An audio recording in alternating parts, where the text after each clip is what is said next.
Hello, welcome back to Made by Amanda Mount. I'm Amanda and I make stuff. For those of you who don't know me, I'm a crochet artist. I mostly make amigurumi plushie type items that I sell at market events and online. And some of you guys asked for it, so here it is. I am going to be ranking all of the side hustles that I have tried to pursue over the years. And it is kind of a lot. What can I say? I'm a Capricorn, I'm a hustler, and I love a side hustle. I love some extra cash. I mean, who doesn't? So before we start the list, I need to talk about one of the best ways I think there is to build an extra source of income, and it is by selling products using print on demand on Etsy. I absolutely love this method to build a whole business, a whole brand, or if you already have an existing brand like my crochet business, I use this method to sell some extra things on the side, some shirts, some accessories to help make me some extra cash. One of my favorite things about using print on demand is it costs nothing to start it up. You don't need to buy all the shirts, buy all the bags, and make all the things yourself.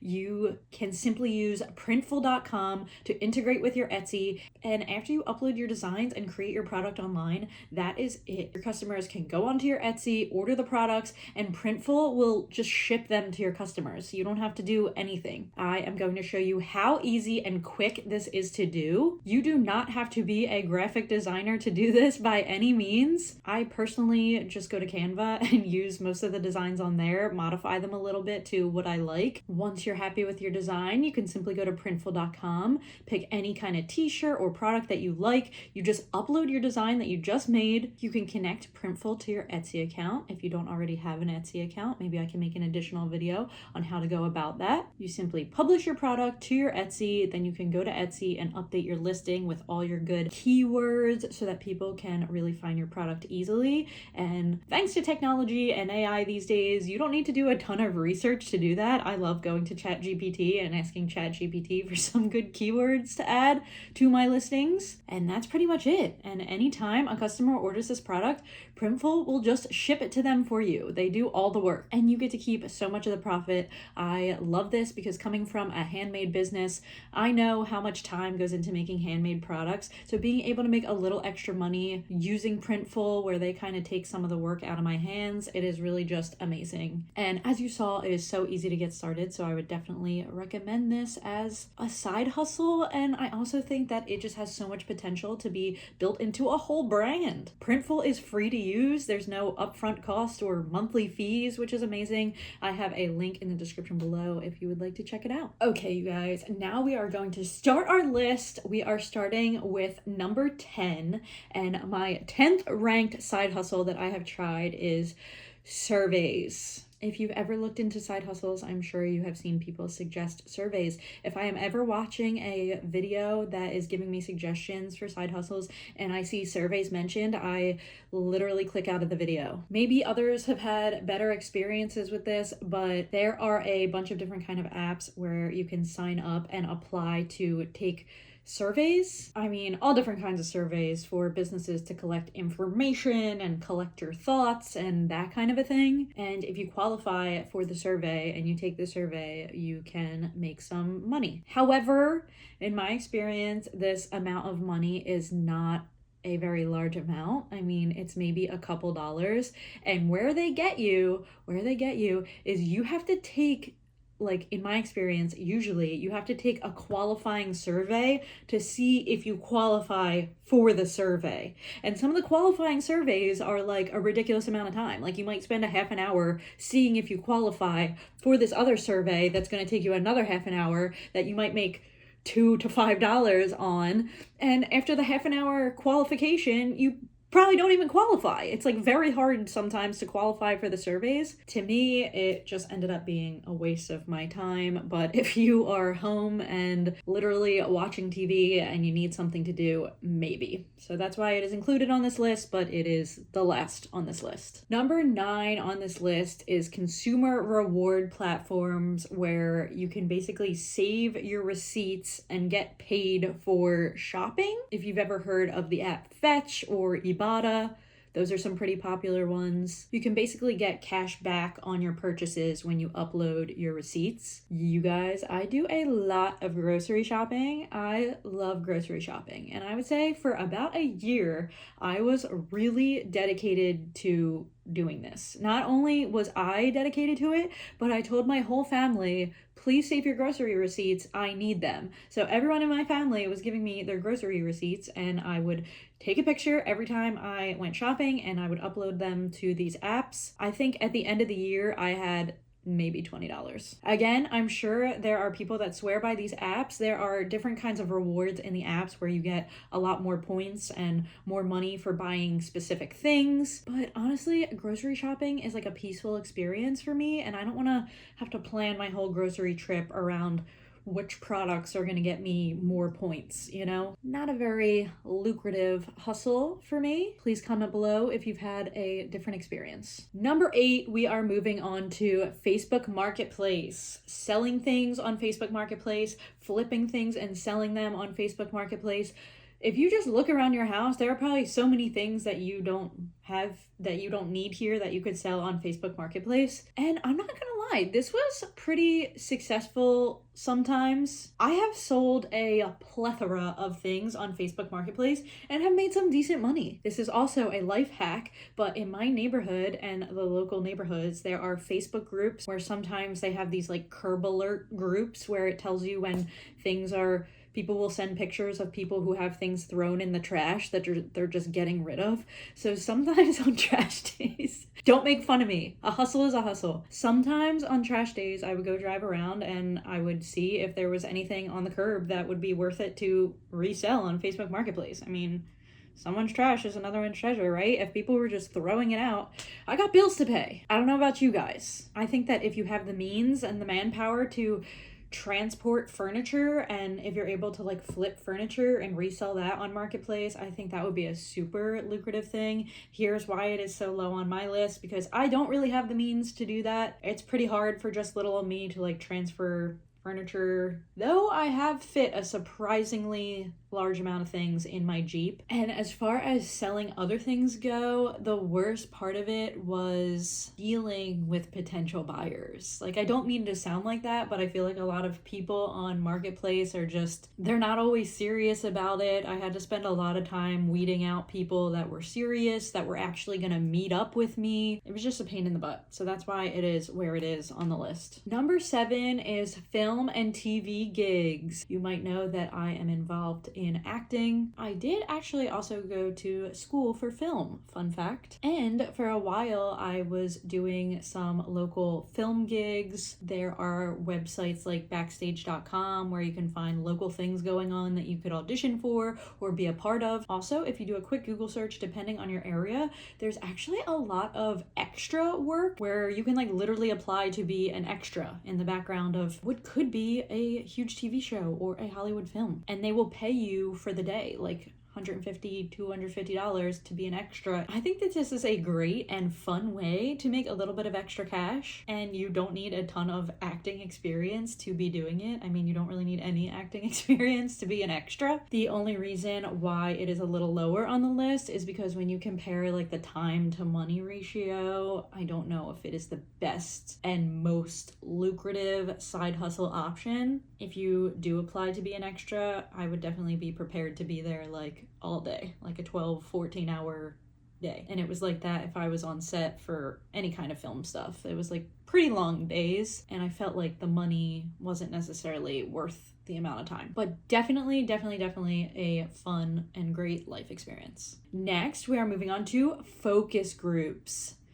Guys, I'm not gonna lie to you, I've made some serious money doing focus groups. There are websites where you can apply to be a part of focus groups and share your opinion and your thoughts on random things. I have done studies on deodorant, on what I thought about like milk products before, what I thought about advertising for like dog food. I've done a good bit on migraine studies because I have chronic migraines. Usually when you go on these sites, you fill out all your information and they will reach out to you if they have like specific studies that kind of cater to you. Unlike the film gigs, this is like a very short amount of time that you're spending for usually a good amount of money. There are times where I'd be in an hour study and I would get paid $150 to, you know, like sit on a webcam and share my thoughts about things. And it's actually kind of fun. I actually like sharing my thoughts about things. Clearly, I'm here. The only con of this this is it can be similar to the survey thing, where sometimes it can be difficult to qualify for a study because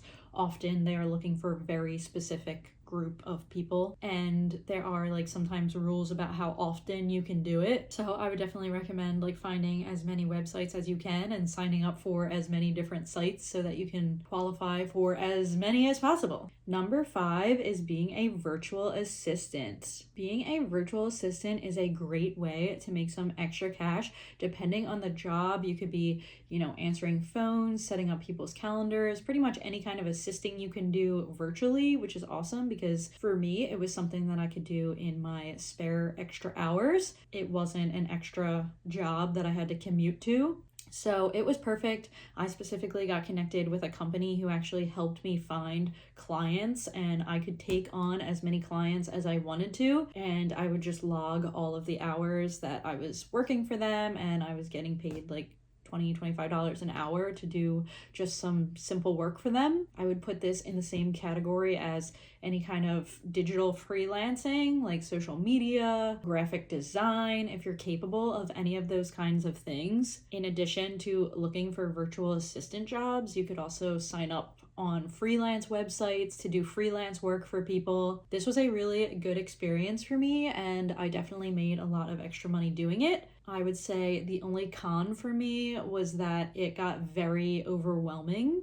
I was finding it hard to say no to the money, so I just kept taking on jobs and kept taking on clients, and it got very stressful very quickly. Doing client work can sometimes be difficult because you have to pretty much do the work until the client is satisfied, so that can be a little challenging sometimes. So that was probably my least favorite part of the job, but other than that, it is something that I would definitely recommend. Number 4 on my list is dog walking. I absolutely love animals, and for a period of time I was dog walking on Rover. That was the name of the dog walking app. I know there are some other ones as well, but this job was really fun. I absolutely loved getting to meet new dogs, and as I continued to do it, I developed like regulars that I had, so I wasn't having to go all over the place and have a bunch of new dog walks. I pretty much had like a couple solid dog walks that I would do every week. And it was so nice to hang out with the doggies. I watched some kitties too. I love my kitties. And again, this was just like a fun job to do. If you are somebody that has extra space like in your house and you don't have like a ton of animals, I think that the best way to make money on these pet sitting apps is to volunteer to house animals in your house, like for overnights, or some people like will ask you to go to their house and like stay overnight at their house. I felt a little weird about that, but you can make a ton of money being an overnight sitter, and like you just get to hang out with animals. So in my book, that is a win. The only reason why I don't do this anymore is because I do have a full-time job during the day, and it just became too much, and I didn't really have enough time to like walk enough dogs to make it lucrative. I would say a con of this could just be if you're not in a good area for dog walking, if you're like in the middle of nowhere where it might be hard to find some work, but hopefully you're near a city or somewhere where there are lots of dog opportunities available. Okay, we made it to number 3 on the list. Number 3 is digital products. And what I mean by that is creating and selling digital products online. For example, if you are a crocheter and you're selling patterns online where someone can just download a pattern right from your website. I actually have a finance tracking template that I created to help with your small business taxes.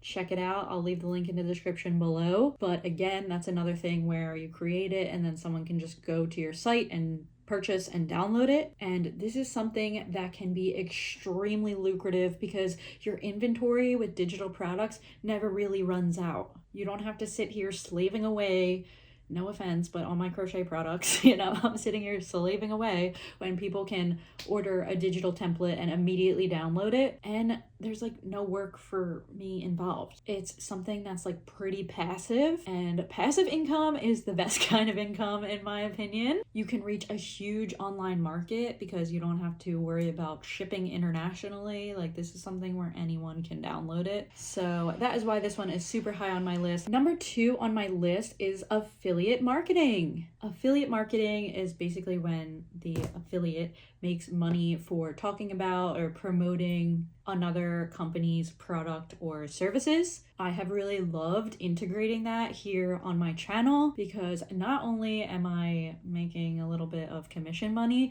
but I am talking about things that I am passionate about. I am getting to talk about things that I really think you guys would love as well. I love working with new brands. There are so many different ways to do affiliate marketing. You don't just have to do it in a YouTube video, whether it's a blog or other forms of social media. I just think it is a really great avenue to add an extra income stream. And if you really find your niche and like get passionate about it, that's something you could like build a whole business off of, in my opinion. I don't think that I've ever really talked about this specifically on my YouTube channel, but just to be very transparent with you guys, I, as you might know, do have a full-time job, and crochet and this handmade business is something that I do on the side, and incorporating affiliate marketing has allowed me to make at least $25,000 a year. If you would like further detail on specifically how I have incorporated affiliate marketing or how I make the money that I do with my crochet business, super exciting news. I have actually just started offering virtual career tours on dollanddollhouse.com, where you can book a session with me and I will give you all of the step-by-step instructions on how I am specifically making that kind of money. I will leave my booking link down below in the description. Okay, we only have one other thing on the list, and I don't know if you guys can guess what it is. It is crocheting. I also ranked crocheting number 1 in my hobbies video, but let's be honest, it has become a giant side hustle in my life and the most lucrative side hustle that I have pursued. And lucky for me, it's also just my favorite thing to do. I think that is important about side hustles as well. The more passionate you are about them, I think that the more successful they can become. Crocheting has allowed me to branch off and expand in a bunch of other side hustle categories like the affiliate marketing, YouTube, I mean, you name it, the avenues are just endless. Bunch of different things going on, but all centered around crochet. It is not only my favorite side hustle, but it is my passion, and that is why it is number 1 on this list. Again, being transparent with you guys, I do have a fat amount of student loans, so side hustles have been crucial for me, and I do use all of this extra income to pay for my student loans every month. And I cannot wait for the day that all this pays off, and they are all paid off. I hope you guys found this video helpful or just entertaining. Please comment down below and let me know what your favorite side hustles are. What have you tried pursuing, or what do you think you might pursue based on this list? Make sure you subscribe if you haven't already so you don't miss all my crazy chronicles here on YouTube, and I will see you guys in the next video.